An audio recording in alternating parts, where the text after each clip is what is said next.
Selamat pagi, salam sejahtera untuk kita semua. Puji dan syukur kita panjatkan kepada Tuhan atas nikmat kesehatan dan kesempatan yang Tuhan berikan kepada kita.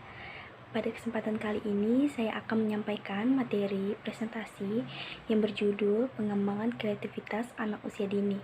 Sebelumnya, saya juga ingin mengucapkan terima kasih kepada Bapak Lukmanul Hakim, STMPD, karena sudah memberikan kesempatan kepada saya untuk tampil menjabarkan materi presentasi ini. Baiklah, langsung saja. Di sini saya akan menjelaskan tentang hakikat kreativitas. Kreativitas adalah kemampuan seseorang dalam menemukan cara-cara baru melalui sebuah proses yang mana cara tersebut tidak harus sesuatu yang baru bagi orang lain, tetapi sesuatu tersebut merupakan sesuatu yang baru bagi dirinya. Untuk mengetahui tingkat kreativitas seseorang dapat dilihat dari komponen kreativitas yang ada. Beberapa pengertian kreativitas menurut para ahli diantaranya, menurut Utami Munandar, kreativitas adalah suatu kemampuan umum untuk menciptakan sesuatu yang baru, sebagai kemampuan untuk memberikan gagasan-gagasan yang baru dapat diterapkan dalam pemecahan masalah, atau sebagai kemampuan untuk melihat hubungan-hubungan baru antara unsur-unsur yang sudah ada sebelumnya. Menurut Imam Musbikin, kreativitas adalah kemampuan memulai ide, melihat hubungan yang baru atau tak diduga sebelumnya. Kemampuan memformalisasikan konsep yang tak sekedar menghafal, menciptakan jawaban untuk soal-soal yang ada, dan mendapat pertanyaan baru yang perlu dijawab. Menurut Rhodes, umumnya kreativitas didefinisikan sebagai person, proses, produk.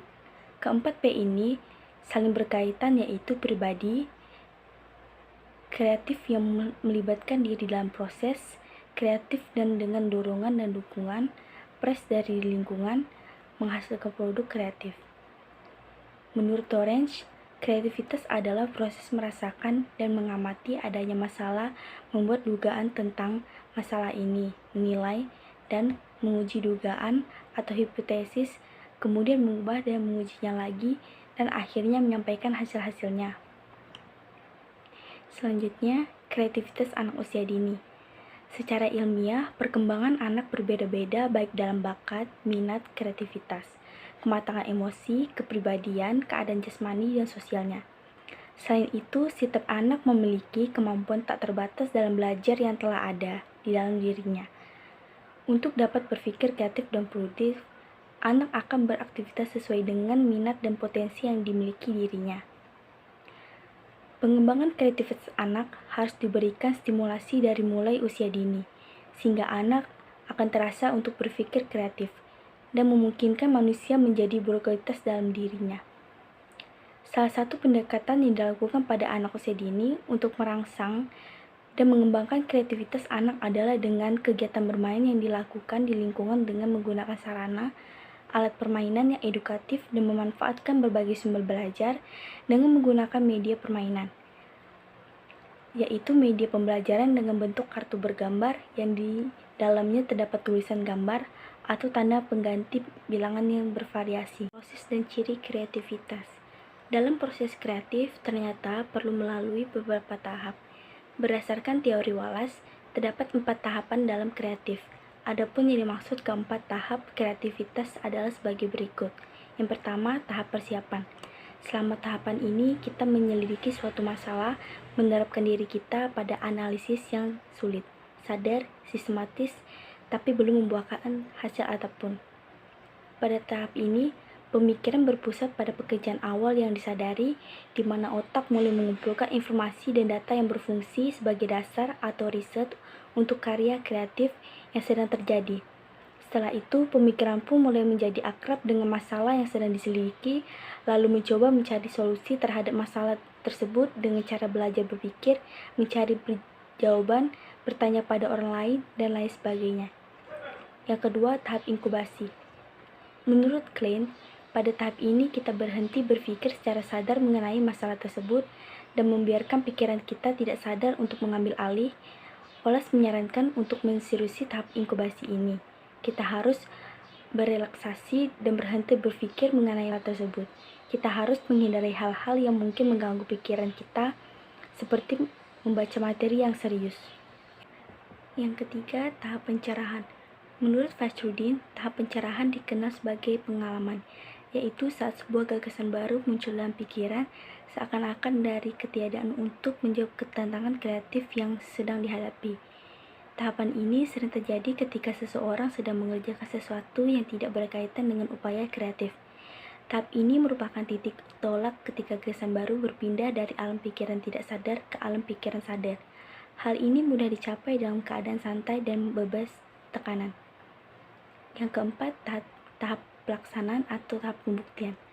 Pada tahap ini, kita akan mencoba apakah ide tersebut valid atau tidak. Tahapan ini membutuhkan pikiran yang sadar. Menurut Fajruddin, dalam tahapan ini, ada ide atau gagasan yang berhasil dengan amat cepat, sedangkan yang lain membutuhkan waktu berbulan-bulan bahkan bertahun-tahun agar ide tersebut dapat diterapkan dengan valid. Yang selanjutnya, ciri-ciri kreativitas dapat ditinjau dari dua aspek, yaitu aspek kognitif. Ciri-ciri kreativitas yang berhubungan dengan kemampuan berpikir kreatif yaitu keterampilan berpikir lancar, keterampilan berpikir luas, keterampilan berpikir orisinil, keterampilan memperinci, keterampilan menilai. Makin kreatif seseorang, ciri-ciri tersebut makin dimiliki. Selanjutnya, aspek afektif.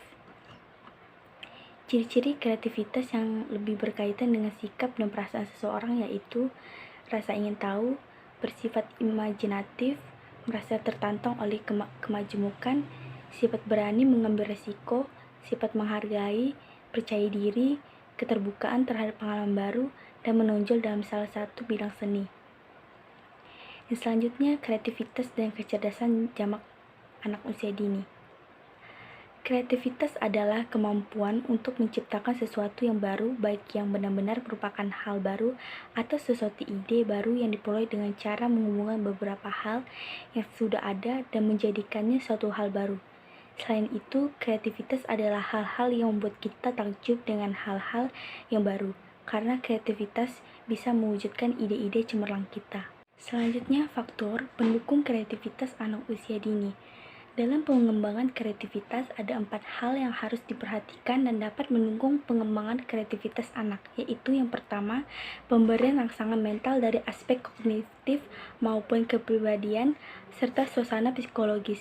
Maksud dari rangsangan mental yang pertama yaitu aspek kognitif adalah pemberian stimulasi kepada anak dengan harapan anak mampu berpikir kreatif dan merespons stimulan yang ia dapatkan. Yang kedua, aspek kepribadian adalah anak yang diberi stimulasi untuk mengembangkan kepribadian yang ada di dalam dirinya yang mendukung potensi kreatifnya seperti kepercayaan diri dan keberanian, tertarik pada kegiatan kreatif dan lain sebagainya. Yang ketiga, aspek suasana psikologis. Aspek ini adalah pemberian stimulasi kepada anak agar anak merasa aman, nyaman, merasa disayangi, dan merasa diterima oleh lingkungan sekitarnya. Rangsangan mental dari 3 aspek yang telah dijelaskan di atas sangatlah penting bagi proses pengembangan kreativitas anak, karena anak akan merasa didukung, dihargai, dan diterima keberadaannya, sehingga ia akan bereaksi ataupun berkarya serta berani memperhatikan kemampuannya. Yang kedua, penciptaan lingkungan kondusif untuk memudahkan anak dalam mendapatkan rangsangan melalui melihat, mendengar, dan memegang untuk pengembangan kreativitasnya. Lingkungan yang kondusif bisa diciptakan dari bagaimana kondisi iklim dan lingkungan sekitar anak. Lingkungan yang nyaman, aman, dan menyenangkan berpengaruh besar terhadap tumbuhnya jiwa kreatif pada anak. Terdapat 7 aspek lingkungan yang mendukung jiwa kreatif anak, yaitu yang pertama, pencahayaan. Bisa berupa cahaya matahari. Terangnya cahaya matahari yang langsung mengenai tubuh memiliki ikatan secara biologis pada tubuh dan pikiran manusia. Yang kedua, seni dalam lingkungan. Berupa karya nyata yang dapat dilihat dan dimati oleh anak. Contohnya ukiran, foto dalam bingkai, poster, lukisan, hiasan dinding, pernak-pernik dalam rak, atau benda seni lainnya. Yang ketiga, warna. Warna bisa memberikan rasa tenang dan menyenangkan. Warna bisa juga membuat orang melihatnya merasa mempunyai energi penuh. Anak-anak sangat menyukai warna karena dengan warna kita bisa mengubah suasana hati, pikiran, bahkan perasaan. Yang keempat, aroma. Aroma atau bebauan dapat merangsang otak dan berpengaruh pada daya ingat anak. Banyak sumber mengatakan bahwa aroma dapat mengembalikan ingatan lama seseorang. Yang kelima, bunyi dan musik. Pada dasarnya, anak-anak menyukai bunyi dan musik, karena setiap aktivitas atau kegiatan anak pasti diiringi dengan berbagai nyanyian. Musik dapat meningkatkan daya ingat, fungsi otak, penataan suasana hati dan pikiran, serta perasaan baru yang sangat mendukung untuk menjadi kreatif. Yang keenam, cita rasa. Rasa enak dan sedap dapat mempengaruhi suasana emosional seseorang. Rasa enak akan tertinggal diingat anak. Ini sama seperti ketika mengingat hal menyenangkan yang akan membuat kita semangat kembali. Yang ketujuh, sentuhan. Sentuhan di sini bisa diartikan dengan kasih sayang. Anak yang mendapat kasih sayang akan merasa dihargai dan disayangi, dan membuat kepercayaan diri dan keberanian anak semakin bertambah. Pendidik atau guru yang kreatif, yang mampu memberikan bantuan atau stimulasi tepat kepada anak dalam mengembangkan kreativitasnya.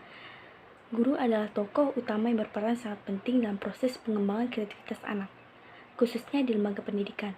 Guru kreatif membawa peluang lebih besar dalam menciptakan murid-murid kreatif. Jika di sekolah guru adalah tokoh utamanya, di luar sekolah seperti rumah, orang tualah pemeran utamanya. Pemahaman orang tua terhadap tahapan perkembangan anak sangat diperlukan. Orang tua adalah support system terbesar anak untuk penghambat kreativitas anak usia dini. Berikut akan dijelaskan mengenai hambatan yang menghambat jalannya proses pengembangan kreativitas anak usia dini, yaitu yang pertama, faktor diri sendiri. Diri sendiri adalah faktor utama penghambat kreativitas. Mengapa demikian? Karena setiap manusia memiliki sikap dan perilaku yang biasa kita sebut dengan aspek psikologis. Pengaruh dari kebiasaan, perspektif orang lain, kemalasan, kekakuan dalam berpikir, ketakutan untuk mengambil risiko, atau ketidakberanian untuk mencoba hal baru menjadi alasan terhambatnya pengembangan potensi kreatif seseorang. Yang kedua, pola asuh. Anak-anak yang tumbuh dan berkembang di suasana keluarga terbuka, saling menyayangi, saling menghargai, saling menerima, dan mendengarkan pendapat orang lain, mereka akan tumbuh menjadi anak yang aktif, terbuka, dan penuh inisiatif dan produktif. Sebaliknya, jika anak terlalu dikekang, tidak memiliki kebebasan berpendapat, memaksakan kehendak, mereka tidak akan memiliki peluang untuk berinisiatif. Yang ketiga, sistem pendidikan. Kegiatan di sekolah yang membosankan, monoton, dan kurang menyenangkan membuat anak-anak merasa jenuh dan akhirnya tidak bergairah saat menerima materi pelajaran. Lingkungan sekolah yang kurang menunjang anak-anak untuk mengekspresikan kreativitasnya akan berdampak pada kurangnya kesempatan anak-anak untuk berani berkreasi.